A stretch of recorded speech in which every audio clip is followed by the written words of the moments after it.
everyone, Janie here, and last week I shared this little trinket box that I made, and I just kind of went through, kind of talked through the process that I did.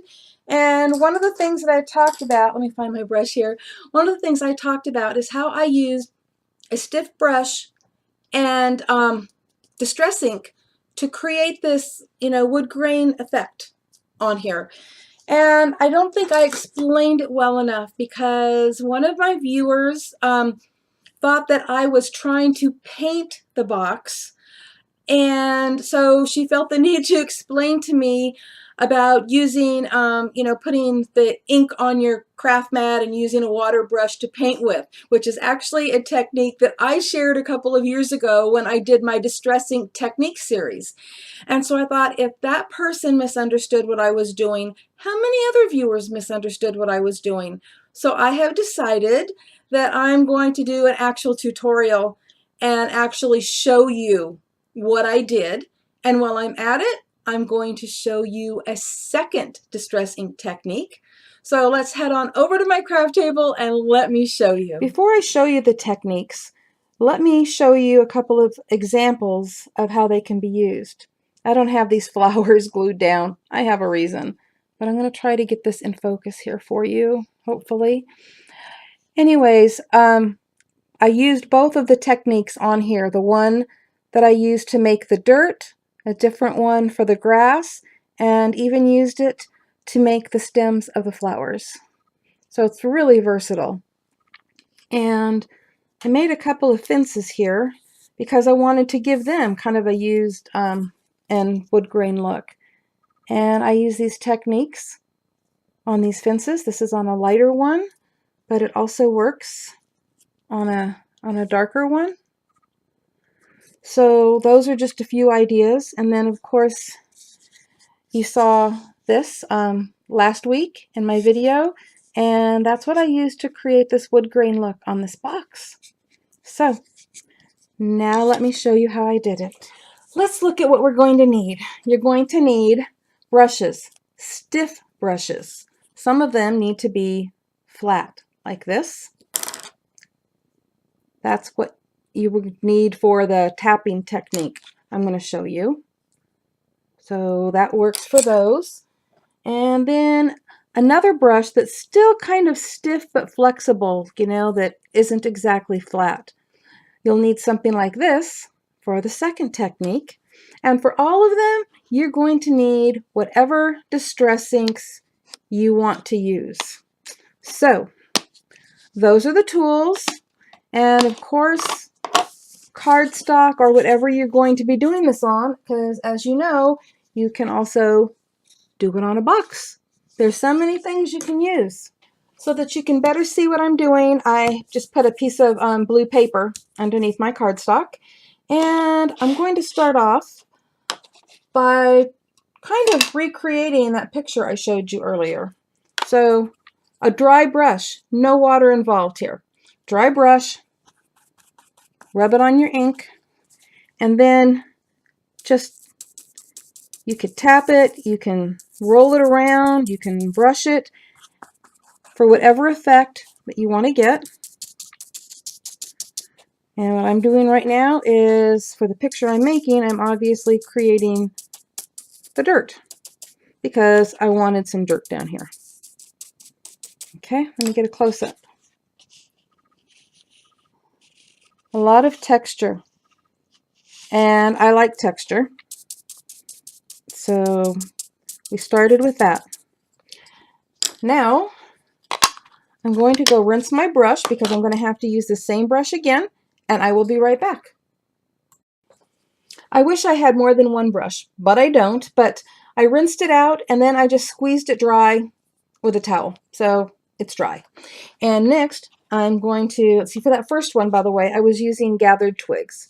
And now I am going to be using mowed lawn, which is perfect because that's what I'm going to be creating. So again, I'm going to start off with putting some on this brush and just creating a layer above the dirt. And as you can see, with this one, I'm just kind of tapping it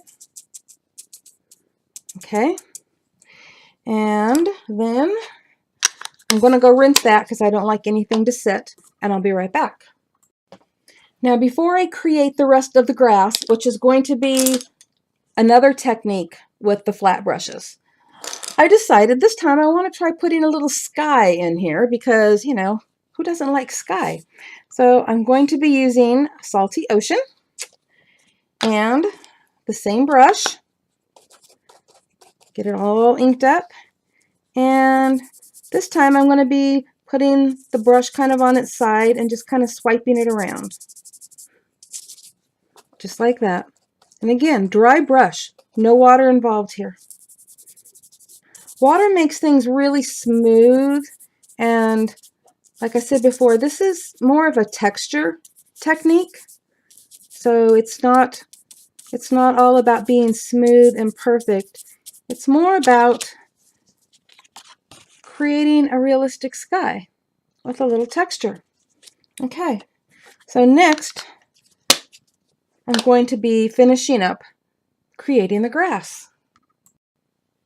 So now it's time for our flat, stiff brushes.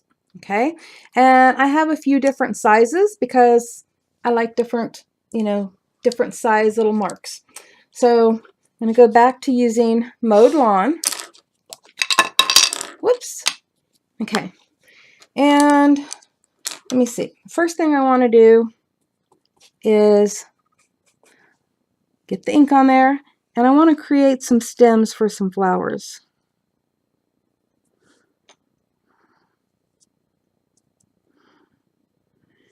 Okay, so there's a couple. And I think a couple is all I'm going to do on here. So I'm going to set this brush down, and I'm going to grab the smaller one, and I'm going to add a few little pieces right in there. Right around the base of the flowers. It's always good to have some. And then I'm just going to randomly make these little marks on here. I don't know if you can see how I'm doing that, but one direction, then another, because grass doesn't just all grow one direction.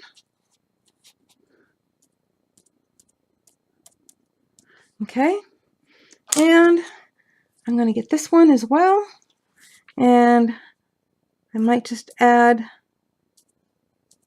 a couple other sized ones in here.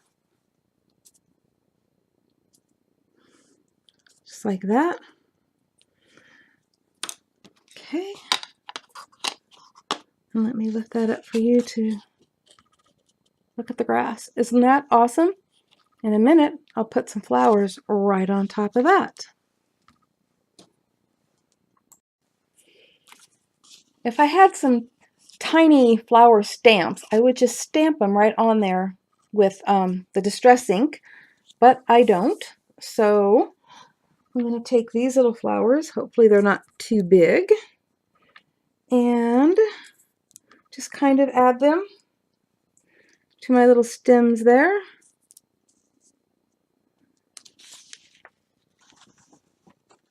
And there you go. So I used the variety of brushes and brush strokes with a dry brush and the distress inks, and that's what I got. I quickly want to recap what we did, and actually let me see if I can get my camera down here a little bit closer for you. All right, so let me see. This time I'm going to grab some vintage photo. I like that. One of my favorite colors. And this is the brush that is not flat, okay? But it is still pretty stiff. You don't want something really soft. It won't work. So just get it on your brush, okay? And you know what? I'm going to turn it this direction. Nope, I'm going to turn it this direction. Okay. I just wanted to show you that there is just brushing it on. Okay, that's one way of getting a texture. And get some more ink on here. You can dab it on. It's kind of, you know, pushing it a little bit. Let me get that up there so you can see the difference. One is smooth, one has more texture to it. They both have texture, but one is just smoother than the other. So that's a couple of ways of doing that. You can always swirl it around if you want. Just experiment with that. And then let me grab one of these brushes over here. So we're going to grab a flat brush now. Again, very stiff. And let me get some on here. And this is where you can just dab it straight up and down and create those little marks like that. You know, you can do them randomly and have a really awesome effect. So those are the techniques that I'm sharing with you today, and they are fun and definitely different than most distressing techniques you've seen.